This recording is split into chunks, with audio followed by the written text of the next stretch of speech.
It's hard to believe that domestic cats haven't always been part of our lives and graced our homes, whether as a farmyard mouser or simply as a kitchen companion.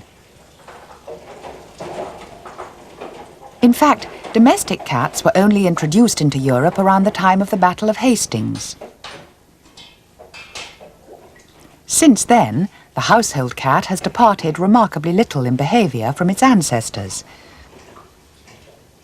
Unlike dogs, cats have kept their independence and still revert to the feral or wild state with very little encouragement.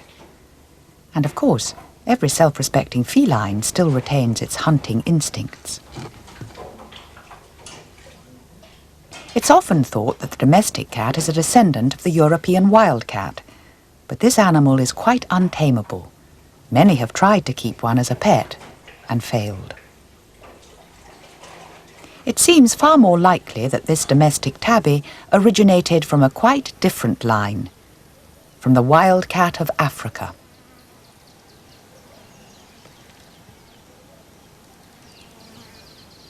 The African wildcat certainly looks remarkably similar to the domestic tabby, though it is slightly larger.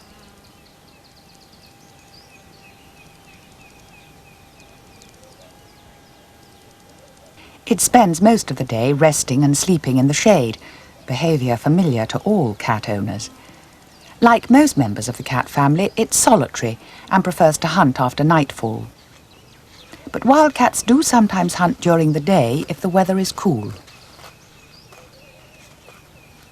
It often lurks in reed beds near waterholes, where it has a chance of creeping up on unsuspecting birds that come down to drink.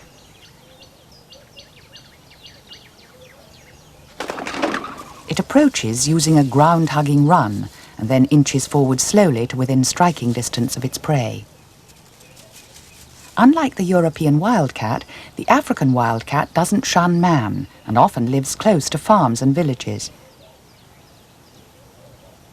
Over 4,000 years ago, the ancient Egyptians bred from the ancestors of this wildcat population to produce the domestic cat that we know today. In ancient Egypt, cats became objects of a passionate cult and were held sacred to Bast, the goddess of pleasure and fertility. At the death of a cat, the entire household went into mourning, and the small corpse was embalmed and carried to the temple of Bast. Cats were considered so sacred that the Egyptians often risked their own lives to rescue a cat from danger. The practice of cat worship has perished alongside the Egyptians, but we still delight in the domestic cat. But the feline hunters of Africa that people consider most typical are the lions. Lions are unique in many ways. They're the most social of all the cats. The male's chief role in the pride is to defend the territory and females from other males. In lions, as in all cats, the female is smaller than the male. Male lions use their extra bulk to oust the females from a carcass.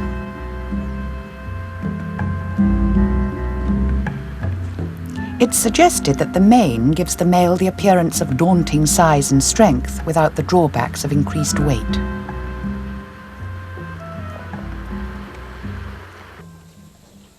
A lion pride usually consists of about 10 adult females, their offspring, and about 4 males. Lions certainly resemble other cats in spending most of the day resting together in the shade. The core of the pride consists of about 4 closely related females which grew up together within it. The breeding males within the pride are also related and probably arrived as a bachelor group a few years ago and took over the pride by force. A lioness will often allow another female's cub to suckle from her. This is almost unheard of among most other mammals, where the mother is extremely intolerant of another female's offspring.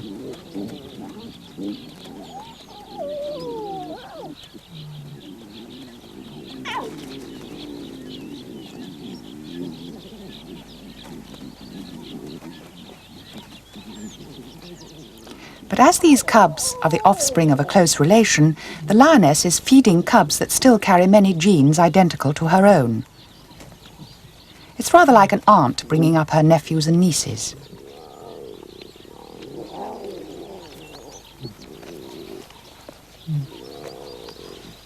The lionesses breed throughout the year, and the cubs within each litter continue to suckle until they're 6 months old. By the time the cubs are 2 years old, the lioness produces her next litter. The older cubs will be able to feed themselves at the carcass by then. In this way, the cubs within a lion pride always have plenty of companions and older brothers and sisters as playmates.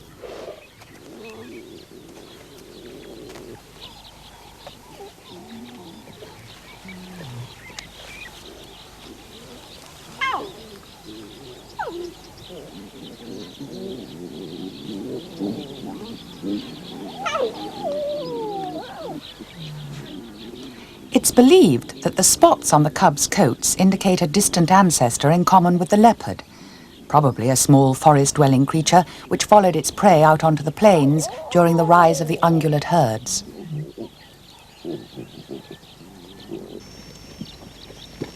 It's the female that makes most of the kills within a pride. Perhaps the lion's mane makes him too conspicuous. Lions are most successful when hunting upwind, but in common with most cats, sight is more important to lions than smell. When several lions hunt together, they often fan out to encircle the prey, cutting off possible escape routes. Waterholes are favourite places for an ambush. Though lions can reach a maximum of 35 miles an hour, their prey is usually much faster, so lions must use stealth to approach within 100 feet of their prey. From that distance they can charge and pounce before it outruns them.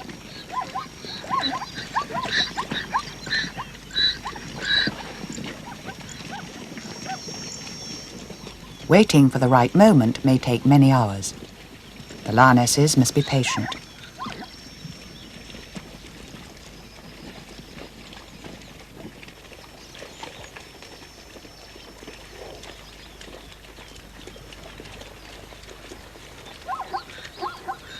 But an inexperienced male charges out too soon, and the setup is spoiled for the waiting lionesses. But they will continue to hunt from this waterhole.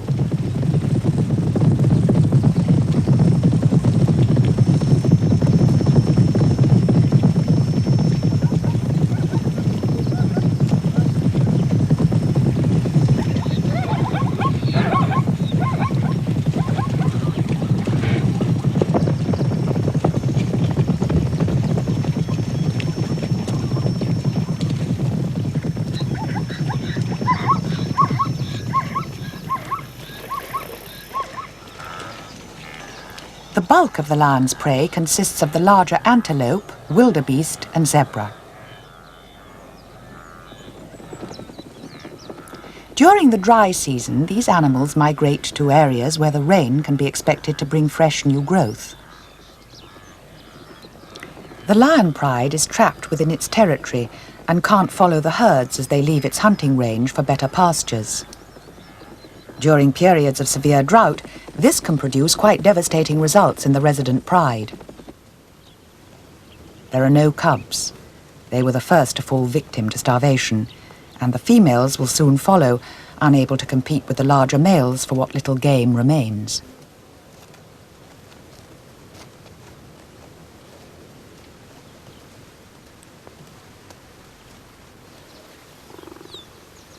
In contrast, a female cheetah often includes the annual migration routes of her prey within her home range, though her movements are restricted while she's bringing up her cubs. Like most other cats, female cheetahs are solitary and bring up their cubs unaided. During the first 6 weeks, they remain hidden in the grass. By about 3 months, the cubs are fully weaned and follow their mother on hunts. They've already learned to wait, patiently hidden in the scrub, while she searches for impala or Thompson's gazelle. She watches the herd attentively before beginning to stalk. The cheetah is well adapted for her distinct method of hunting. The slender build and flexible spine enable her to take astonishingly long and rapid strides. Permanently bared claws give extra purchase like spiked running shoes. Unlike the lion, she can outrun her prey. Though able to reach 60 miles an hour, the cheetah lacks stamina, and she must catch up with her prey within a few hundred yards or give up the chase. Cheetahs, especially females with cubs to feed, make almost twice as many successful kills as lions or leopards.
Cheetahs are able to maintain a relentless hold on their suffocating prey while breathing through enlarged nasal passages themselves. They often lose their prey to other predators, and however exhausted, they'll always try to drag the carcass to a safe hiding place. She allows the cubs first access to the carcass, while she keeps a wary eye open for scavengers.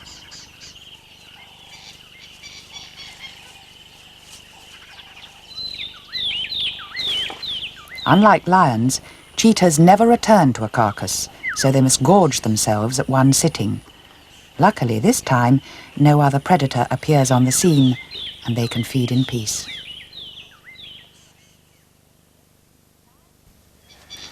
Lions and cheetahs may occasionally climb up into the branches of a tree for a better view of the surrounding countryside, but the leopard is the only large African cat to feel truly at home there. It has a rather macabre habit of dragging all its kills up into the canopy of a favourite tree and draping them over the convenient branches, so that the tree forms a cool, leafy larder. In this way, the leopard can return to feed on a carcass whenever it likes, as it's well beyond the reach of other predators and scavengers.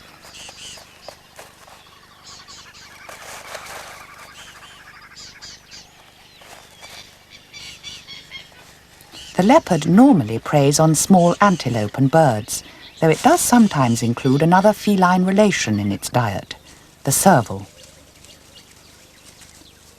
The serval is less nocturnal than the African wildcat and often prowls around in broad daylight. These kittens are practicing their hunting skills.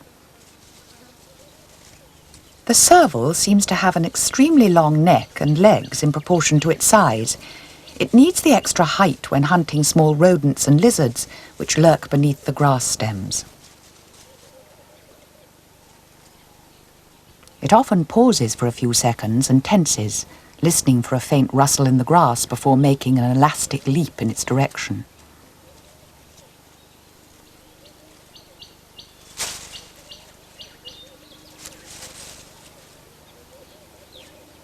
This is unusual among cats, where sight normally dominates over hearing.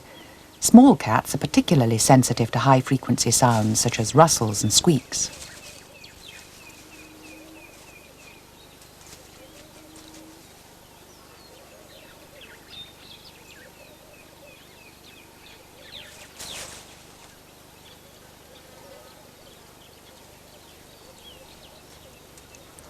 All cats use their ears for communication with one another as well as hearing, but none can match up to the caracal, whose ears have evolved into an exquisite mobile signalling device, topped by 2-inch-long black tassels. Even the name of the species derives from a Turkish word meaning black ear. Like the leopard, the caracal climbs well and sometimes carries its kill up into the branches of a tree where it can feed undisturbed. But it never stores food as the leopard does. It prefers dry scrub and acacia woodland and gives way to the serval cat in all areas where there's tall grass for most of the year. In Africa, the caracal also lives around the margins of the Sahara and in the Kalahari Desert. It's sometimes known as the desert lynx, though it's smaller than a lynx with a long, slender body.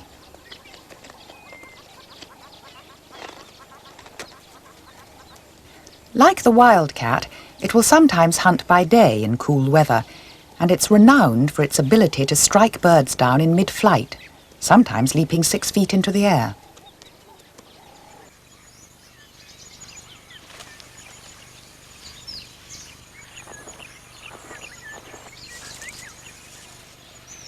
In order to avoid confrontation with lions, which sleep during the hottest part of the day, the cheetah often makes its kills around mid-morning or early afternoon. But unfortunately for her, this overlaps with the period when vultures are fully active and soaring on daytime thermals. If she's made her kill in the open grasslands, it'll soon be spotted by the aerial scavengers.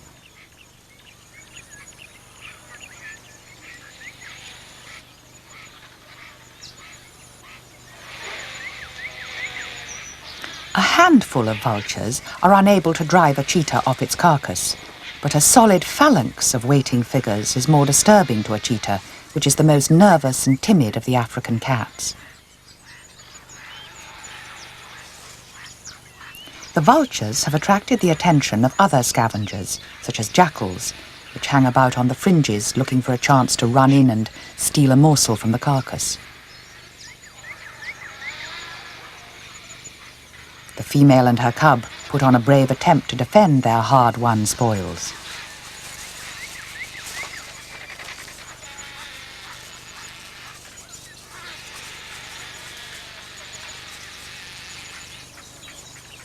But while their attention is distracted by the jackal, the vultures see their chance to move in.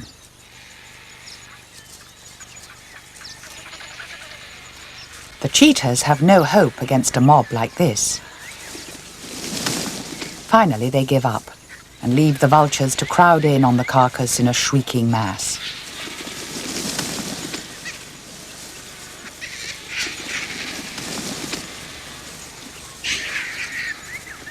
This is the main reason why cheetahs have to make so many more successful kills than lions or leopards. They have to compensate for the regularity with which they're driven from their kill before they even have time to swallow a few mouthfuls. There'll be nothing worth returning to here once the vultures have finished squabbling over the spoils. The cheetahs move off to rest in the shade. It'll probably be many hours before the female will attempt to make another kill. So far, every African cat we've seen has been a hunter of the plains. But some small cats, such as the elusive golden cat, choose to live in remote forests, emerging only at night to hunt tree hyraxes and rodents. The golden cat is about twice the size of a domestic cat, but is considerably more powerful and can bring down small duiker or pygmy antelope. It often shares its habitat and prey with the leopard. The leopard also relies on cover. It needs to find shade during the heat of the day. Leopard cubs are vulnerable to attack from lions, hyenas and baboons. They spend most of their time in hiding, waiting for their mother to return from a kill. When she returns, the long hours of inactivity are punctuated by explorative forays into the undergrowth, though they're never out of their mother's watchful gaze. Like cheetahs, the female leopard brings up the cubs entirely on her own. Her coat blends in perfectly among the dappled leaves and shadows. In fact, there's a great deal of variation in the leopard coat colour. ranging from pure black to stripes. No two leopards share the same pattern of spots. Leopards lack speed and stamina, so they prefer to hunt in thick cover. Once camouflaged against the leaves, the leopard melts into the background and becomes invisible to its prey. Though most leopard kills take place at dawn or dusk, occasionally the perfect chance presents itself during the day. The leopard is renowned for her stealth. She glides forward in absolute silence, each footfall muffled by the soft pads on her feet and the sheathed claws.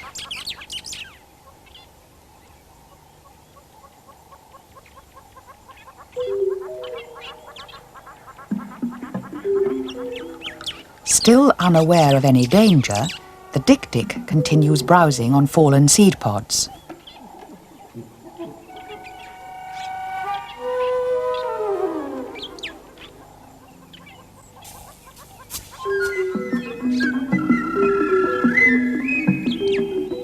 Meanwhile, the leopard has discovered the perfect place from which to launch her attack.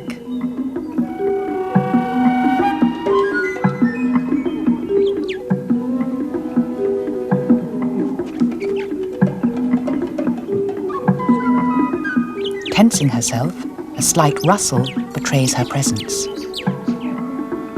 A warning bark of alarm, but it comes too late.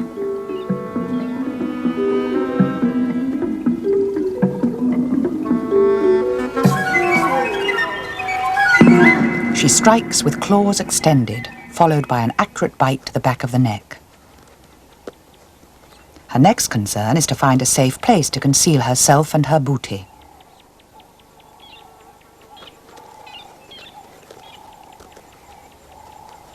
A deep crevice among the boulders provides her with the perfect retreat.